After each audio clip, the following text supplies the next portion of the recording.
Developing Tomorrow's Leaders. Educating, supporting, and inspiring the next generation of leaders. Your host, Antoine Thompson, or Coach T, has over 35 years of experience of empowering, motivating, and enhancing the lives of many young men and women. In this episode, Coach T talks with the founder of Interview Excellence, Cam Axelrod. As an expert interview coach, Cam enjoys helping students prepare and navigate through interviews.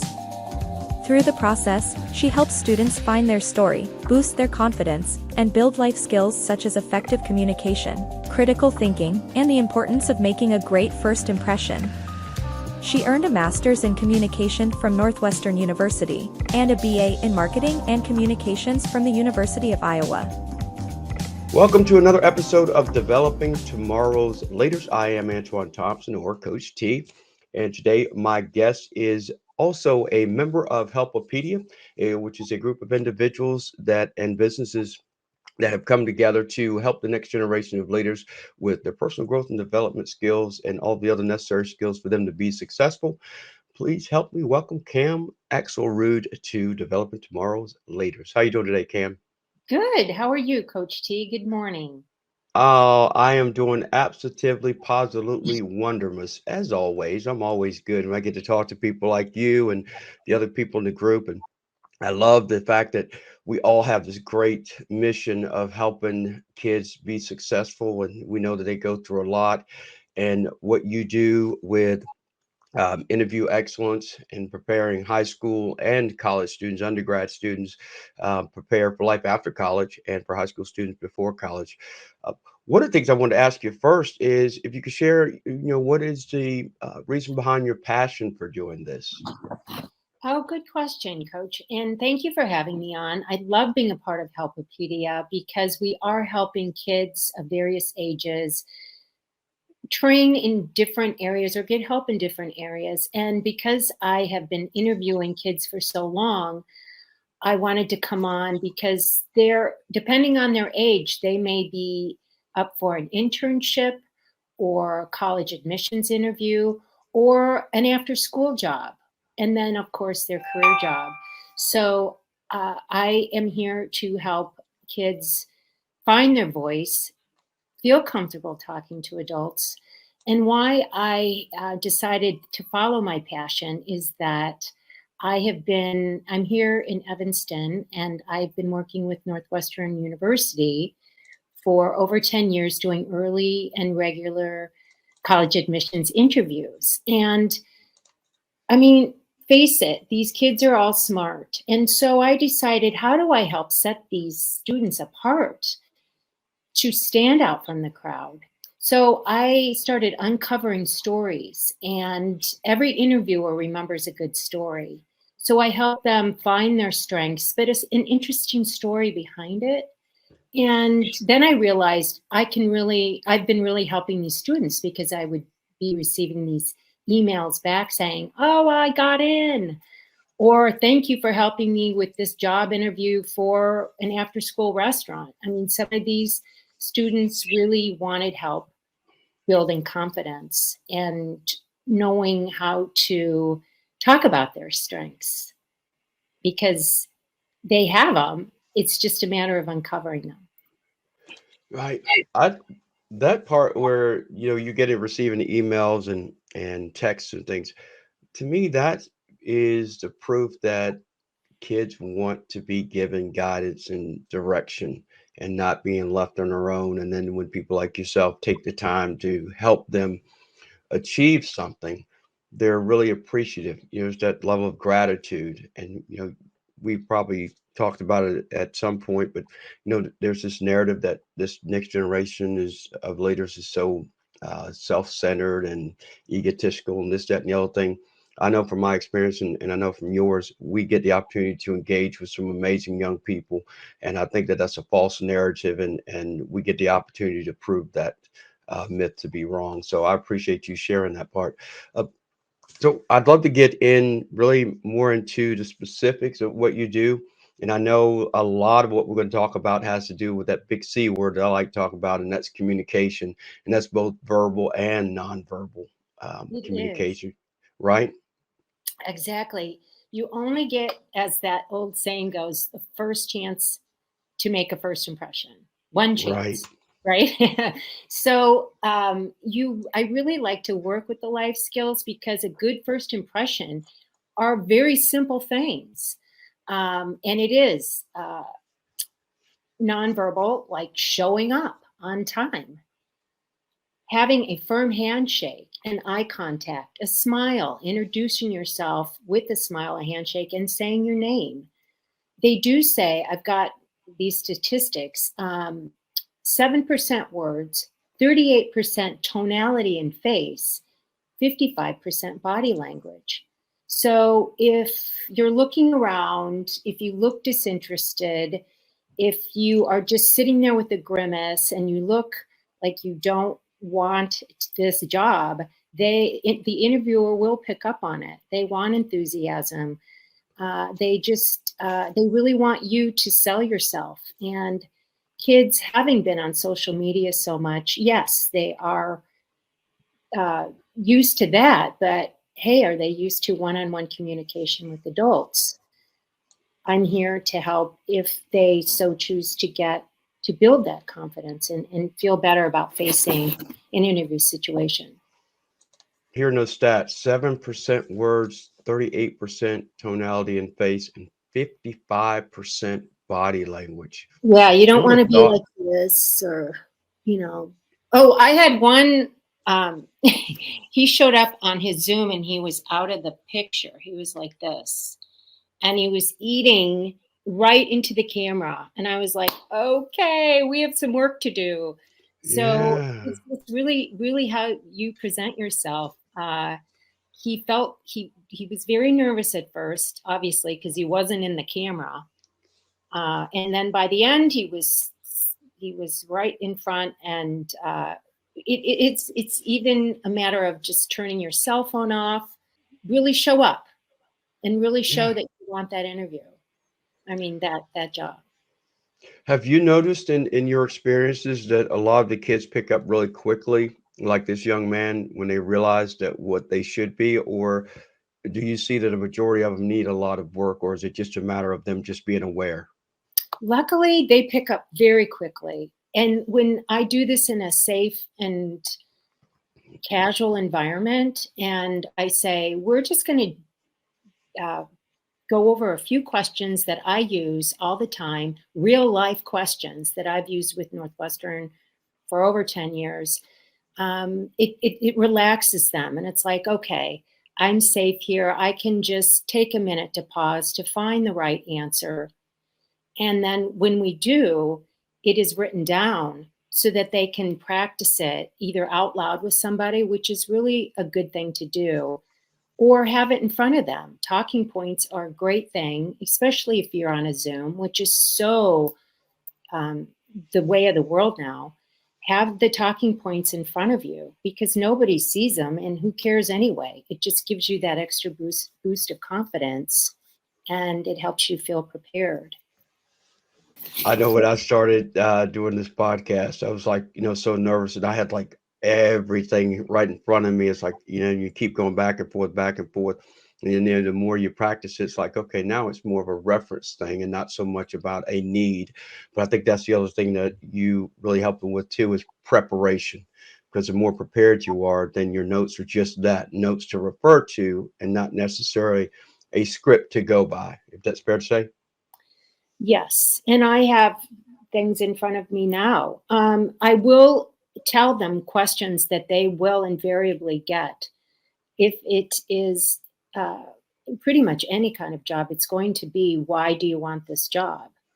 So, okay, yeah, it's money, and if it's at a restaurant after school, but really go the the step and really tell them that this about the strengths that you will bring to the job, because it is competitive out there. It's getting more competitive. Or tell me about yourself. And yeah, you know about yourself, but when you're put on the spot like that, it's like, and so if you have somebody saying that to you in a safe environment and you can talk about it, talk it through, and find those strengths. And it's like, yeah, you know what? I really can do that. Or a lot, you will be asked about a challenge, how you faced it and how you handled it.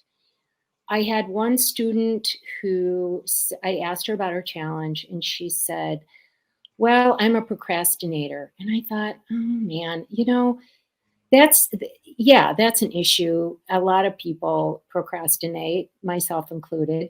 But let's find something. I thought to myself, I've got to dig a little deeper with this student because she's interesting. She just doesn't know it.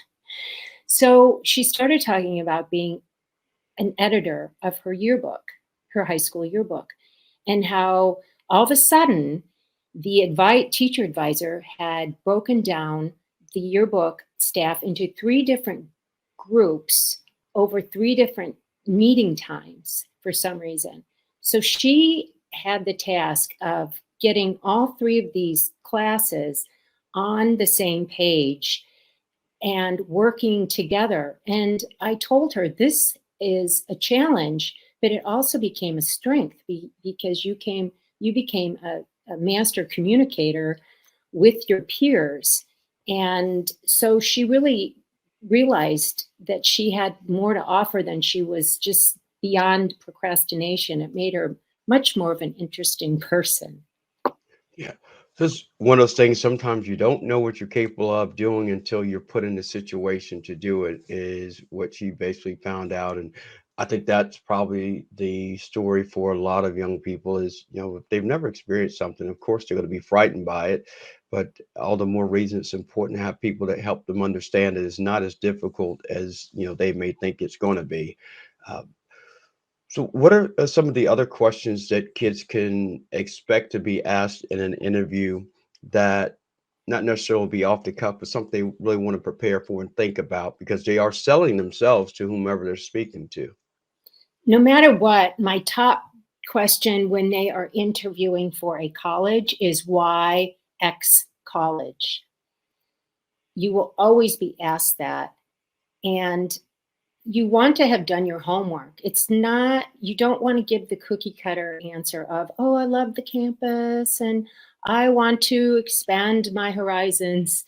It's having done your homework and going online.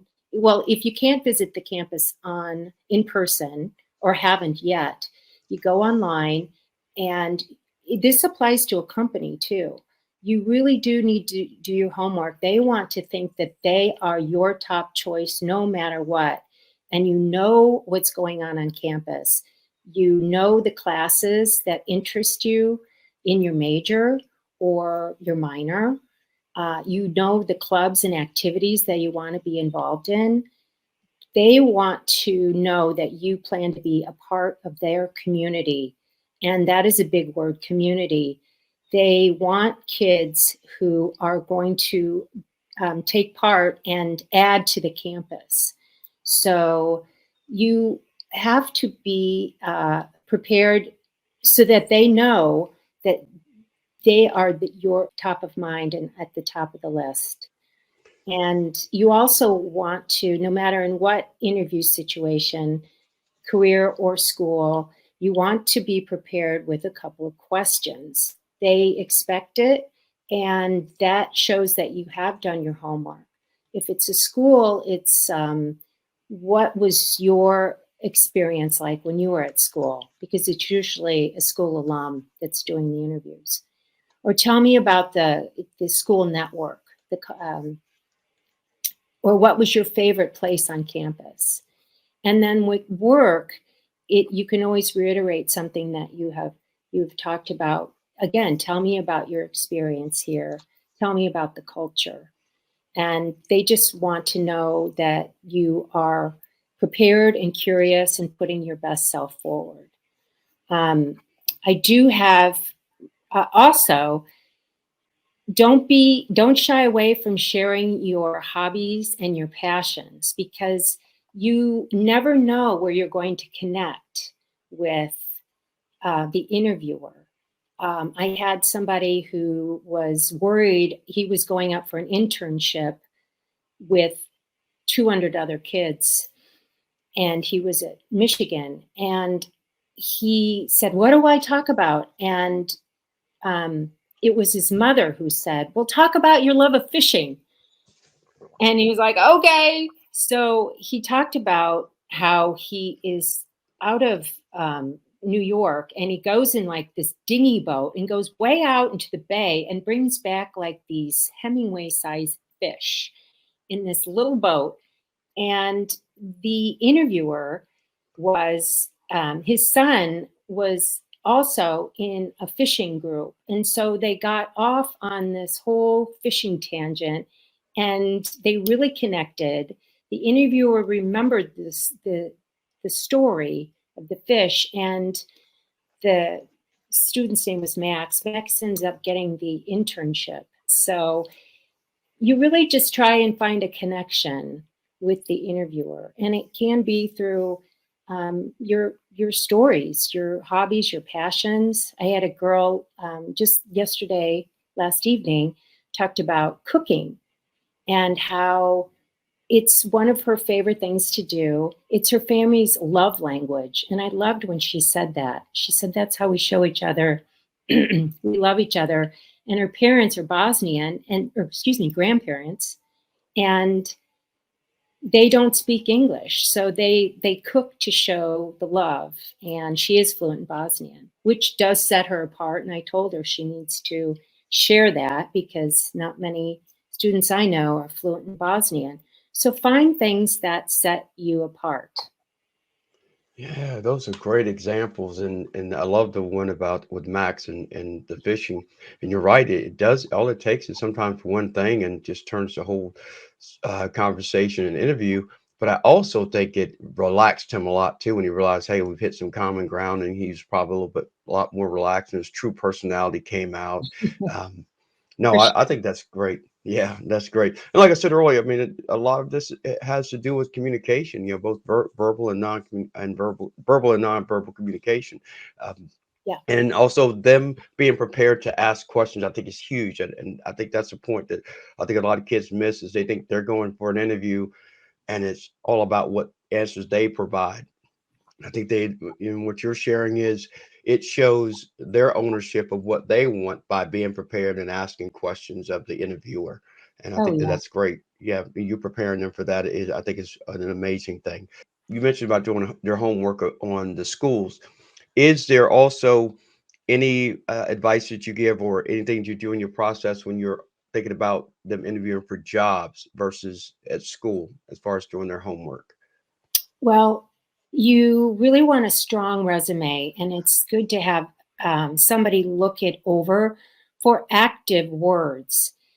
Uh, you want powerful words on the lines of, pardon me, the description of what you do. And even just coming out of high school, there are ways to do it.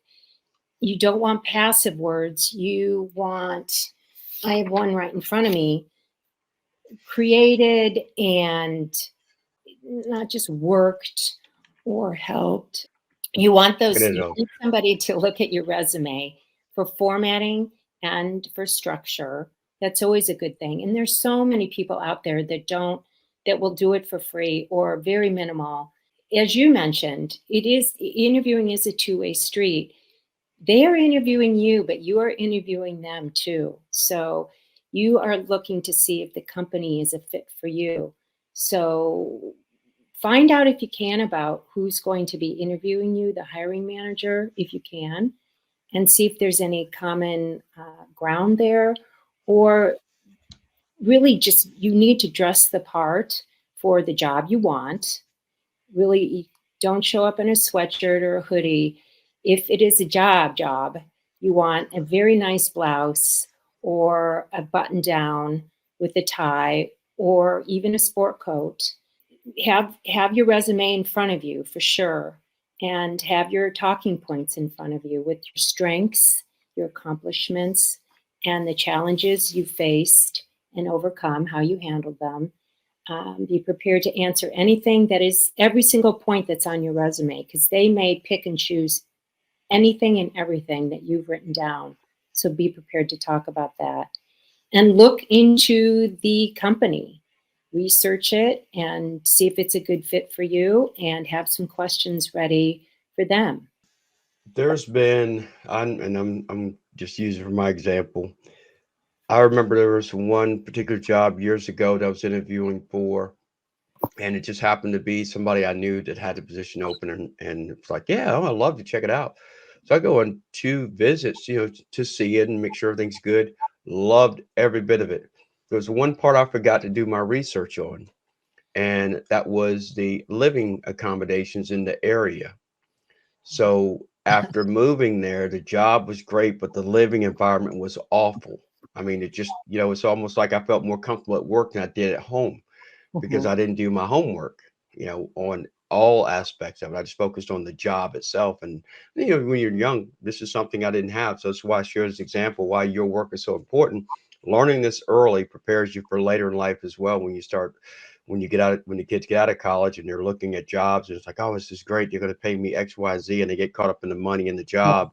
And Yeah. they don't think about the other aspects of it. Hey, where are you going to be living? Is it a high crime? Does it have all the amenities that you want? Mhm, Is mhm. this easily accessible? And then you find out, oh my gosh, man, I got to go 20 miles to do anything. Well, now your life is not as comfortable as you want. So those are great tips, and I just want to share the example of what happens when you don't do your homework. One aspect of it's good, and the other isn't. Very good points. And if you are at school and looking at different schools, you can always follow students on social media. Will give them a feel for what's campus life is like, and that's so easy to do. I had my daughter do that, and she thought she wanted a certain school just from social media because it looked so great. And so then we went down there in person, and she decided no, it wasn't for her. So it's important to carry through and not, if you are on social media, make sure that it isn't just um, all the Bells and whistles of yes, yes, yeah. yes. Make sure that you go that one next step, and if you can, do go to the campus because it did make a difference in our world. And everyone is on social media, so it's easy to do. Yeah, and I think that LinkedIn is a great one because when you do your profile, you put your school in your profile and tip in a little group. And when you look through networking or you try to look at people that list what schools they went to, so you can always just go in that route. Is always it groups people that are in similar schools. So that's another way of connecting with people on social media as well. And so one of the things you and I talked about before we went on air that I wanted to mention is that one of our Helpopedia members and I have a podcast, which is called Teen Speak Empowering Today's Youth. And your son was one of our guests a couple weeks ago. And just wanted to tell you that he did a phenomenal job and that you should be very proud of his interview, how he carried himself, and I think it's a testament to preparation. And he is a senior at Princeton. He plays football, and he and I had something in common that I'll share. We both were a wide receiver. I was a wide receiver in high school, and he was a receiver. So Yes.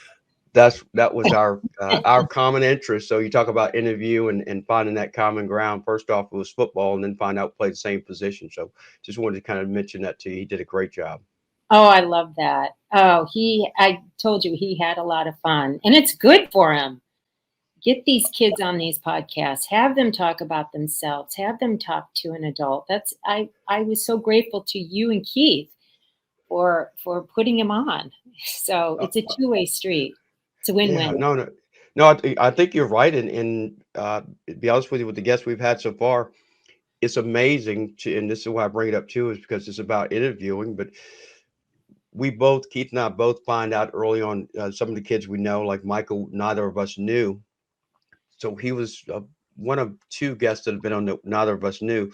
But it's the level of comfort they get, and they realize that they're in an environment that is their environment. We're in their environment. It's not them coming into ours. That's how we present it. And then I think he picked up on that early, just based on we're asking questions, and he got the impression like, oh my gosh, it's about me. so I get to kind of share, and he just kind of goes through it all. But he was very thorough in everything he did. So again, I think you should be very proud of him, and I know I think he was excited about the opportunity. Well, he's going to be, he had to do a pivot in the spring. He's going to be interviewing now, and so it's good for him. That was a good practice. So should Keith and I send you the bill for our interview with him then, to prep him for life after college? Yeah, just add it to the tab. Oh my God. Oh, yeah, I could Oh, imagine. No, um, but you're giving some great tips, Cam, and I think the most important is be showing up, being yourself. I think it's the yes, biggest part of it, and the other key elements. I mean, the eye contact. Oh my gosh, I can't tell you how many times I talk to kids and they're talking. I say, hang on a second, look me in the eyes. There's a reason for that. Number one, you show me respect. Number one, I'm showing you respect by looking directly in your eyes. So you have my undivided attention. So I want to make sure I have your undivided attention. That goes a long way. And I think the sooner that young people understand this on a consistent basis, and not just in an interview process, I think you're teaching it in an interview process, but also they hold on to that. Every conversation they have after that improves their yes. communication skills. And I think that that's also a vital part of what you do too, is you're preparing them for all facets of life and not just the interview process for college and or for jobs. I agree. Thanks, Coach. I do. The one thing I miss in person is the handshake, the eye contact and the handshake. And down the career line, you will be in person at some point, I hope. And I miss grabbing their hand and saying, shake my hand.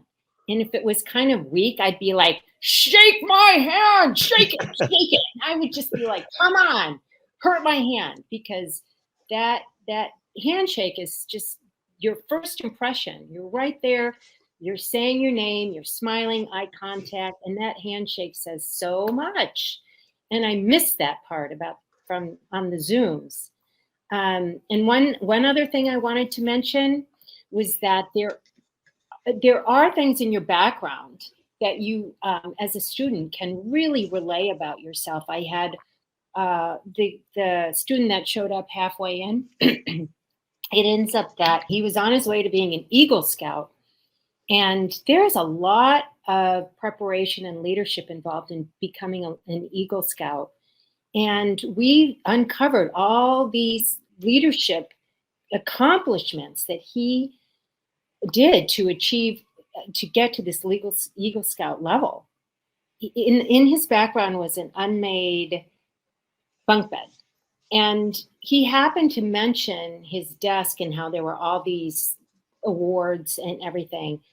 And I was like, oh my goodness, all he had to do was turn his laptop around so that his desk showed all his accomplishments. And my goodness, it was such a better background than an unmade bunk bed. And I said, look at all you have accomplished without even saying anything. It shows so much about you. So even a simple background change can say so much about you. It can be a conversation starter. It can lead to so many things that you don't even know. So give yourself that opportunity and that chance to set yourself apart and show up already as an accomplished person. I wanted to share, going back to the handshake. You'll appreciate this. So we're going through practice with the kids, and kids come in. They say, "Hey, coach," and we either fist bump, and I said, "No, shake my hand." And we started handshaking and everything. And to your point, that's exactly where we talked about, was when you shake people's hand, making eye contact, but also a firm handshake. Because a lot of kids don't understand. These are seventh and eighth graders, so they haven't really been put in these situations. So we use it as an opportunity to teach them. So now when they come in, they don't fist bump. They're like, "Hey, coach, how are you?" And they overextend their hand so they can show me that they have a firm handshake. And I'm like, "Yeah, that's good." And I grade it like A, B, or C. I don't give them A, B, or C. And I say, "Yeah, you're getting better. You're the B plus, but we can do better. Bigger, as bigger your hands get, the more firm they'll get." So, you're right, and I think there's never an early enough time to teach those skills.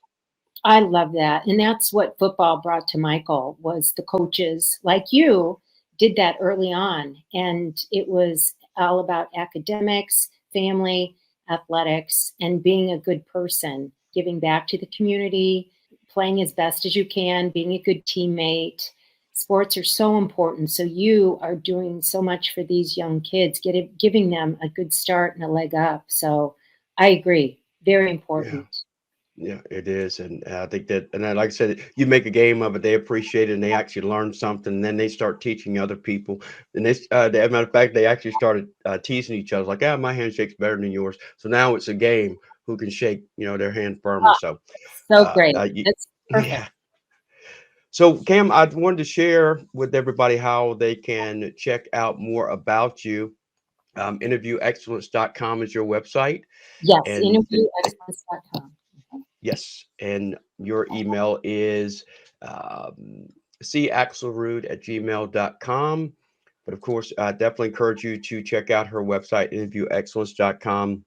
And she is a great resource for high school students and for college undergrads getting them prepared, high school kids for college, and for college students getting ready for the real world after they graduate in 18 years like me. Okay, no kidding. So one last question I have for you, Cam, to ask all of my guests, and that is if you can name the person or persons that have been most influential in your life and why. I'd like to say about the interview is that I always say, stand up straight, pull your shoulders back, make eye contact, smile, give a firm handshake, and you will be dangerous. Oh, I Uh, like that. um, my I mentioned this maternal side of my family was very interesting. Uh, my mother's my mother's parents are from a very small town in Iowa called Lorenz, and they just had a big impact on me. My grandmother was a very just solid, influential person. They knew everybody in town. They just really showed me how to be a good role model, a good community person to give back. My grandpa was the town lawyer and he helped the Iowa farmers in so many ways. He was known for his cigar and his Budweiser, which I think he had one a day, and he lived to his mid 80s. They called him Torchy because he had this bright red hair, and he was so his temper at sporting events. He got kicked out of a high school girls basketball game, and he didn't even have a kid on the floor. He was just that passionate about his hometown, and that side of the family was just it's kind of a hard act to follow because his father was a congressman under Herbert Hoover during the Great Depression, and he was able to talk about how bad it was for farmers during the Depression directly to President Hoover. And my great great grandfather was established the University of Northern Iowa, a teaching college. It's UNI in Iowa. And so I just come from a long line of do-gooders for their community and hard workers and exemplary citizens. So it's a hard act to follow. But again, they just really made a big impact on me when I was growing up. I think that's awesome, and there's never a right or wrong answers. I just like to find out, who inspires people and who influences them. And believe it or not, it's run the gamut from so many different people in their lives, and some are family, some are teachers, some are friends, some are, aunts, uncles, whomever it may be. But we're all influenced and inspired by somebody, and I think that that's really important to share that. And I think the other part is not only have you shared that with me, but I would tell everyone out there, is there somebody that's influenced you in your life? Make sure they know that because I think it's important for people to know that they have a purpose. And sometimes they have a purpose, but they don't know what it is. And some people need to confirm that. And just by going, hey, thank you. I am who I am because of you and or you've inspired me and influenced me in a way. So I think I appreciate you sharing Oh, that. And for sure.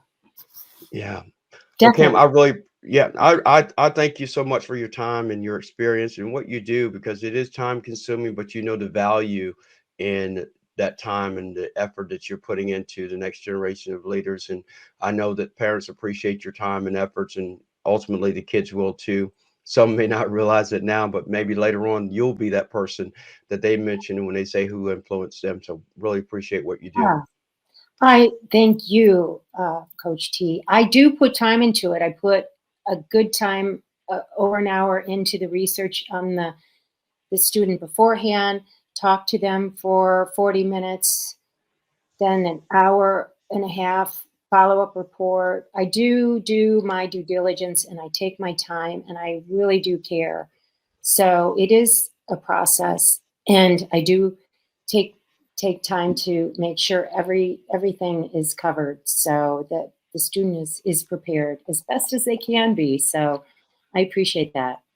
Yeah, well, we need more of you. So more people like you, and I really applaud you for what you're doing, and thank you so much. And we, of course, we'll stay in communication because we are members of HELPipedia. And by Yeah. the way, and if you're interested in finding out more about that, you can go to helpipedia.org, and you can find out more about the student aspect, the educator aspect, and the parent aspect of what Helpopedia does. And no ask goes unanswered. I am Coach T, and as always, I am here to educate, support, and inspire the next generation of leaders. Till next episode, we'll see ya. If you have a preteen or teen that is in need of guidance and direction in their personal growth and development and/or personal relationship development, Coach T is the one that can make it happen. You can get more information on his website, CoachT'sCorner.com. Stay connected with Coach T and Coach T's Corner on Instagram, Facebook, LinkedIn, Twitter, and TikTok.